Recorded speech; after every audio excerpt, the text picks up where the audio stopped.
আজকে আমরা জানবো ইন্টারফেরন সম্পর্কে। তো ইন্টারফেরন একটি ছোট একটি টপিক। তো ইন্টারফেরন হচ্ছে এক ধরনের প্রোটিন যা আমাদের দেহের মধ্যে স্বতঃস্ফূর্তভাবে তৈরি হয় এবং এই ইন্টারফেরন প্রোটিনটি খুবই ক্ষুদ্রতম একটি প্রোটিন। ক্ষুদ্র ক্ষুদ্র বিভিন্ন গ্রুপ থাকে ইন্টারফেরনের ভিতরে।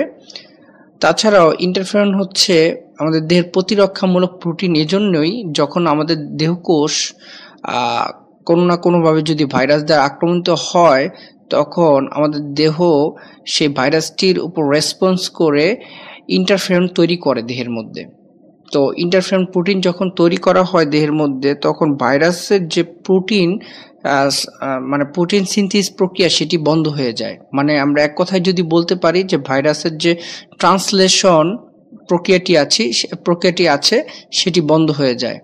তো এই ভাইরাসের ট্রান্সলেশন প্রক্রিয়া যখন বন্ধ হয়ে যায়, তখন ভাইরাসের আলটিমেটলি প্রোটিন উৎপন্ন হয় না এবং নতুন ভাইরাস সৃষ্টিও হতে পারে না, এবং একটা টাইমে ভাইরাস হয় এখান থেকে মৃত্যুবরণ করে। তো এভাবেই ইন্টারফেরন কাজ করে থাকে, ভাইরাসকে করে অ্যাটাক করে থাকে, তার ট্রান্সলেশন অফ করে এবং আমাদের দেহকে ভাইরাসের আক্রমণ থেকে ইন্টারফেরন রক্ষা করে। তো বাজারে বিভিন্ন ধরনের ইন্টারফেরন তৈরি হচ্ছে এখন। তো একটি ইন্টারফেরন নাম হচ্ছে বিটাফেরন। এই বিটাফেরন রিকম্বিনেন্ট ডিএনএ টেকনোলজির মাধ্যমে তৈরি হয়ে থাকে। তো এটি বাজারে অ্যান্টিভাইরাল ড্রাগ হিসেবেও পাওয়া যাচ্ছে এবং অ্যান্টি ক্যান্সারের বিরুদ্ধে কাজ করানো হয় ইন্টারফেরন। তো এখন আমরা যে এখানে যে ফিগারটি দেখতে পাচ্ছি, এটি একটি ইন্টারফেরনের ফিগার, কারণ আমরা একটু আগে বলেছি ইন্টারফেরনের মধ্যে অনেকগুলি প্রোটিন গ্রুপ থাকে। এটা 3D একটি ফিগার। তো ইন্টারফেরনের মধ্যে অনেক ধরনের প্রোটিন গ্রুপ থাকে, সেই প্রোটিন গ্রুপগুলি এখানে দেওয়া আছে।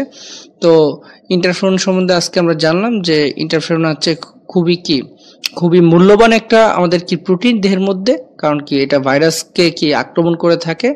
তো ইন্টারফেরন সম্পর্কে পরীক্ষায় কম বেশি কোশ্চেন আসে এবং মেডিকেল অ্যাডমিশনে তো দেখা গিয়েছে যে ইন্টারফেরন সম্পর্কে এসে আসছে আর কি।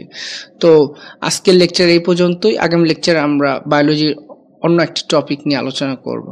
তো আল্লাহ হাফেজ।